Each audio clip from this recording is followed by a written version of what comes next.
hoje e que só é possível porque temos aqui um profissional da Casa de Saúde de São Rafael e esta parceria acontece, é o psicólogo Ricardo Brasil. Bom dia, Ricardo. Olá, muito bom dia a todos.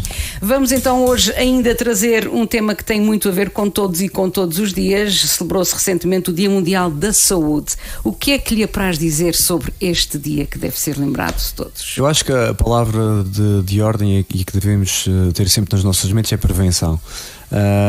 Porque não é só no Dia Mundial da Saúde que se devem fazer rastreios ou participar em rastreios que são promovidos por várias entidades e que muitas vezes nós participamos também porque estavam ali à mão, digamos assim, aí fomos. Contudo, o Dia Mundial da Saúde serve para assinalar exatamente a importância da saúde nas nossas vidas, e sem saúde não há qualidade de vida, sem qualidade de vida não há bem-estar. Para termos saúde, tal e qual como noutras áreas onde possamos intervir, nós precisamos de cuidar de nós. Se nós cuidamos também, e agora vou ser um bocadinho prático nisto, há pessoas que são muito organizadas para a sua casa, gostam de ter a sua casa sempre muito organizada, muito higienizada, muito limpa, e aquilo faz-lhes sentir bem e organizados, porque gostam de ter aquele espaço assim, só conseguem funcionar com aquele espaço assim. E bem, acho que é por aí que nós devemos ter a nossa vida também organizada. Contudo, depois descuram noutras áreas, como por exemplo a saúde pessoal ou a vida pessoal, entre aspas. Há pessoas que adoram desportos motorizados, têm motas, têm carros, e aqueles bebés deles, digamos assim, estão sempre ali a brilhar, com sol a ver, como se diz aqui na nossa ilha. Portanto, os carros extremamente bem cuidados, as motas também, e quem participa em provas tem sempre um gosto especial também por isso, e portanto tem sempre um investimento muito grande ali. Agora, essas pessoas todas que nos possam estar a ouvir, e pergunto-lhes a todas, quando é que foi a última vez que foram a uma consulta médica fazer análises, ou foram fazer um rastreio de rotina? Exatamente. Porquê? Porque da mesma maneira que estes carros e essas motas precisam de revisões, mudar óleos, calços de travão, pneus, nós também ao longo dos anos vamos precisando de vamos lhe chamar assim, de manutenção, utilizando um termo mais mecânico, exatamente. Nós precisamos de fazer rastreios, precisamos de perceber se estamos bem, e depois vão entrar aqui quase toda a gente, mas eu estou bem, sinto-me bem, tenho uma boa alimentação, pratico desporto, certo. E outro dia, ao ver numa consulta com um paciente meu estrangeiro, dizia-me que o médico dele, quando ele teve o seu primeiro problema cardíaco, dizia assim: você é o tipo de paciente que pode ter um problema grave, isto é o cardiologista nos Estados Unidos, pode ter um problema cardíaco grave e pode morrer. E ele disse-me: mas porquê? Tenho uma alimentação saudável, faço desporto todas as semanas, corro maratonas, tenho um estilo de vida que me leva exatamente ao contrário. Porquê é que me está a dizer isso? Porque você não procura consultas médicas, porque você tem um estilo tão saudável, sente-se tão bem que não acha necessidade. Mas lá está, mas não é assim que as coisas devem ser, e nós todos devemos. Mas isso reflete muito o pensar da maioria das pessoas, de facto. O nosso povo lá diz: quem procura sempre acha, portanto é melhor não procurar. Atenção, é claro que uma alimentação saudável, um estilo de vida regrado e saudável, sem grandes consumos de substâncias que possam ser mais tóxicas, não é? Obviamente que são fatores que predispõem a pessoa a ter uma maior qualidade de vida e a poder evitar aqui algumas complicações a nível de saúde. Contudo, estas pessoas que têm estes estilos de vida saudáveis devem, tanto como as outras, ter consultas de rotina, fazer rastreios para perceber realmente como é que está o seu organismo. Muito bem, fica então aqui esta palavra, e sublinhava também, este diz muito para mim, eu sou daquelas pessoas que têm pavor.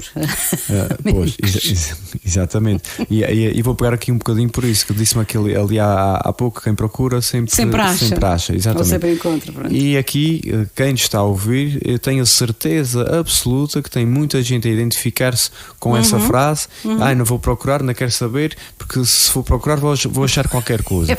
A grande questão aqui é que se nós acharmos agora, conseguimos se calhar ter um prognóstico muito melhor do que se acharmos daqui a 2 anos com sintomas já muito significativos, porque às vezes há patologias que têm uma evolução mais lenta e mais gradual e que não se manifestam de uma forma tão significativa quanto outras, e portanto é muito importante, lá está, nós fazermos os rastreios. Contudo, obviamente que essas pessoas que têm medo, O medo, como eu já disse aqui N vezes, dezenas, farto-me de repetir, o medo é um mecanismo de proteção do organismo, mas se não for experienciado de uma forma saudável, pode ser patológico e pode fazer com que nós tenhamos ou possamos adotar alguns comportamentos de evitamento que depois vão fazer com que a gente não tenha qualidade de vida e que a gente possa se afastar de um percurso que poderia ser bom. Portanto, há que enfrentar os medos, é exatamente. Por aí que se começa. E aqui tem a parte da gestão da ansiedade e do medo,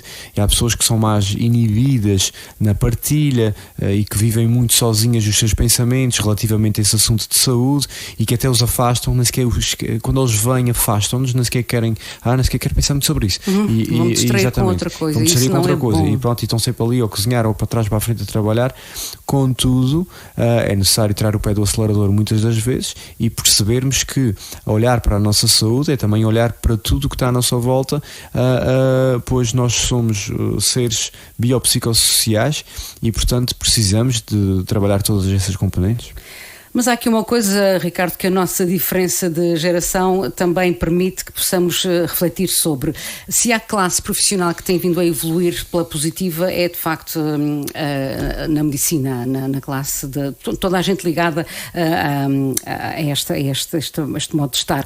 E, portanto, por exemplo, vou dar o exemplo dos dentistas. A minha geração tem toda muito medo do dentista porque não fomos muito bem tratados naquelas cadeiras, percebe? E agora, quando reparamos na evolução que houve no atendimento do médico dentista para com o seu paciente, vê-se de facto que houve aí uma melhoria significativa. E, portanto, muitos desses medos podem estar ainda relacionados com experiências más do passado, mas há que dizer que, e se há a classe que foi agora muito elogiada, foi a classe médica também, e os enfermeiros por altura da pandemia, por exemplo. Portanto, para dizer que se formos procurar exames de rotina, vamos ser bem atendidos. Sim, sem dúvida. E falou aqui num ponto muito importante que foi as experiências antigas que levam, exatamente. Se nós formos, mas isso podemos ir recuar anos e anos atrás em que não haviam carros com motor. Ok? E que os carros eram puxados com comboios, não é? E agora temos um carro com motor, gasolina, gasóleo, e agora já temos até carros elétricos, não é? E até já vêm carros aí, ou já existem carros com outras coisas, e portanto as coisas evoluem. Exatamente. Da mesma maneira que os cuidados na área da saúde antigamente eram muito mais precários comparados com os cuidados atuais, portanto é óbvio que as experiências de quem tem mais idade não foram se calhar tanto agradáveis como as experiências atuais onde tudo preza o bem-estar e prima pelo bem-estar e pelo conforto. Acho que o conforto é uma palavra paciente. Exatamente, do próprio paciente. Relativamente aos atendimentos, isto é como tudo na vida. Nós podemos obviamente ir a um restaurante e gostarmos e voltarmos lá, ou irmos a um restaurante e não gostarmos muito daquilo e decidirmos não voltar lá. Acho que relativamente aos profissionais de saúde, é claro que hoje em dia a concorrência também é muito maior. Ok? A tecnologia também tem um peso muito grande na intervenção, e esses dois componentes fazem toda a diferença no cuidar e no atendimento ao público. Numa ilha pequena, mais ainda, contudo, também lanço aqui uma mensagem para os profissionais de saúde. Acho que é importante atender bem e ser humano no atendimento, ok? Porque às vezes assim não acontece. Então estão reunidas as condições atualmente para sermos bem atendidos, lá está, e também agora aqui salvaguardando um pouco também, mais uma vez, os profissionais de saúde, por vezes se não atendem melhor é porque também têm as questões burocráticas, não é? Tem que estar a olhar para o computador, isso é desconfortável para o paciente. Sim, mas também para ele próprio. Eu acredito que o médico gostaria de ter disponibilidade para olhar olhos nos olhos do paciente, mas tem que sempre fazer alguma coisa no computador. Sim, tem hoje em dia tudo é registado a nível de computador, os processos são todos informáticos. A maior parte dos profissionais de saúde também se queixam muito do tempo que se perde, entre aspas, não é? Mas do tempo que que podia ser feito, sei lá, por outro tipo de profissional administrativo. Há registros que não ser feitos, se calhar, por uma parte mais administrativa, que neste momento cabe aos profissionais de saúde. E se nós formos a contabilizar, todas as pessoas que trabalham em saúde, se forem a contabilizar o tempo que despendem relativamente no computador, vão dar largos dias ao final do mês, quando se podiam estar a ter atendimentos mais diferenciados no público, certo? Contudo, também estes registros e este tipo de informação dá ao clínico muito melhor informação e estatística sobre aquele paciente em si, e a nível depois de dados mais globais da própria instituição, consegue-se monitorizar, obviamente, quantas pessoas tiveram aquela patologia, ou seja, temos aqui... E facilita, o paciente chega à frente do seu médico e já tem o seu historial ali no computador. Sim, vantagens, tem ali o seu historial todo, tem as datas, se quiser aceder a umas análises antigas, rapidamente se acede, e portanto tem muitas vantagens. Claro que há sempre coisas positivas e menos positivas, não é? Mas sem dúvida nenhuma é uma evolução no serviço ao público e a nós que necessitamos de cuidados de saúde diferenciados, sem dúvida nenhuma. Portanto, não descurar a nossa saúde fazendo os rastreios, os exames de forma mais assídua. Só para acabar, Dr. Ricardo, porque estamos a falar de saúde, não podíamos deixar também a saúde mental, e estava aqui eu a desabafar consigo. No meu convívio com alguns jovens sinto alguma ansiedade, um bocadinho, penso que será reflexo ainda da pandemia. Ao princípio a pandemia, pronto, trouxe o que trouxe, foi alguma novidade, os jovens até ficaram em casa, não foram à escola e tal, mas agora eu acho que se refletem alguns problemas por parte do currículo, não é? Que a matéria não foi toda dada, e há aqui um aproveitamento de férias, nomeadamente do Carnaval, agora da Páscoa, que seja encurtado para que haja mais matéria. E eu vejo os jovens ansiosos, eles estão de férias agora. O que é que diria aos pais que também, tal como eu, sentem que os jovens estão muito aflitos, porque há muita coisa que tem que ser reposta após esta pandemia que ainda não acabou, mas... Sim, sem dúvida. É óbvio que a pandemia hoje em dia não tem o impacto que teve há um ano atrás, por exemplo. Ainda não estamos ainda livres das nossas máscaras, dos cuidados que ainda tem que se ter de prevenção, etc. Ainda não é tempo de baixar a guarda, dizia a Organização Mundial de Saúde. Exatamente, contudo, a pandemia ainda mexe muito a nível económico, por exemplo, ainda mexe muito a nível escolar também, e há toda uma gestão por trás disto que ainda existe, ou seja, ainda há muitas perdas financeiras, sociais e emocionais devido à pandemia. E depois há uma parte que é importante, e aqui lanço aqui também uma palavra à população mais idosa, que foi aquela também onde houve mais óbitos, etc., e é que tem mais medo neste momento, e aqui falando um bocadinho, fazendo um paralelismo entre a população idosa e os jovens. Se por um lado os jovens já estão todos muito mais abertos e estão todos muito mais despreocupados com isso, e o uso da máscara nem é muito utilizado às vezes, apesar nas aulas tem que ser, não é?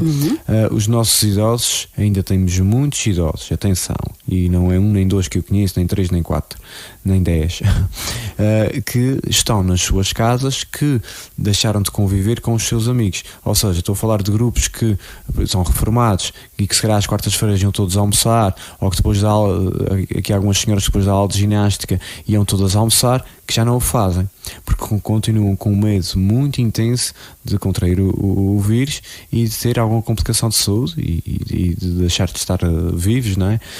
E portanto temos muita gente que ainda não normalizou as suas vidas de todo, que continua muito isoladas, e que a sua saúde mental está a ter repercussões muito, muito significativas, porque realmente a saúde mental foi a área, na minha opinião, obviamente depois dos problemas específicos do vírus, não é? Mas foi a área que ficou alterada, ainda continua alterada, ainda temos muitas pessoas. Aliás, posso-vos dizer que a nível de consultório, por exemplo, houve uma crescente procura de uma população mais idosa, exatamente por causa disso, tudo que eu estou aqui a dizer. Deixaram de ter os seus convívios, os jantares. Ainda outro dia dizia um senhor que costumava, depois de jantar, ir tomar café com os meus amigos ao café X, e já não vamos.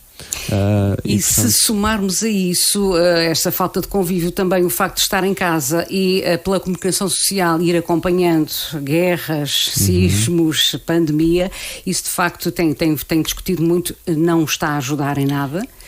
Estando nós, na época, numa semana que é considerada santa pelos católicos e com a celebração da Páscoa, há aqui uma esperança, que a Páscoa também é isso, não é? Toda esta semana fala da paixão, da tristeza, mas que acaba bem. E, portanto, acha que também ajuda os mais idosos e toda a população a encontrar alguma forma, algum escape de ter esperança neste mundo que parece agora tão negro. Claro que sim, eu acho que as religiões, as diferentes que existem, e quem é crente nas suas religiões vai buscar na fé muito conforto, e isso faz com que em momentos menos bons consiga se levantar e consiga aguentar, ter resiliência para isso. Portanto, temos aqui uma relação muito direta com a fé. Acho que isto é que é importante. Quem tem fé tem sempre ali uma esperança extra e tem uma força extra que lhe permite às vezes encarar as coisas de uma forma diferente. Contudo, acho que é importante as pessoas também perceberem que a socialização é uma das ferramentas mais úteis para o ser humano, e é uma das que vai promover maior saúde na pessoa, porque se nós ficarmos em casa, mesmo só que pode ser até um casal, e só comunicarem entre eles, e nós tivermos ali uma outra situação mais ansiogénica, muitas das vezes não vou preocupar a minha mulher, não vou preocupar o meu marido, também, e ficam presos nos seus pensamentos. O socializar, o ir falar sobre o futebol, o Benfica, que se portou muito bem, por exemplo, o Benfica, ontem, não foi? que se portou deu algumas alegrias. Eu sou benfiquista, não jogou grande coisa, mas lá conseguiu marcar 3 golos. Pronto, mas pronto, sim, deixou uma imagem positiva. A gente contenta-se com pouco, mas pronto, neste momento, infelizmente. Estávamos a falar na importância que é, não é? Sair de casa e abrir a que é sair de casa, falar sobre futebol, sobre a novela que viram ontem, ou sobre a vizinha que pintou a casa de cor de laranja. Pronto, acho que é importante a partilha e receber da mesma forma, porque senão o nosso pensamento vai ficar muito autocentrado e aqui podemos ter consequências somáticas muito desagradáveis. Que não queremos. Não quero prendê-lo mais, mas é sempre muito bom conversar consigo, e depois de uma semana de ausência, a conversa parece que ainda cresce mais. Muito obrigada por hoje. Uma santa feliz Páscoa para si e para a sua família. Muito obrigada e um bom dia.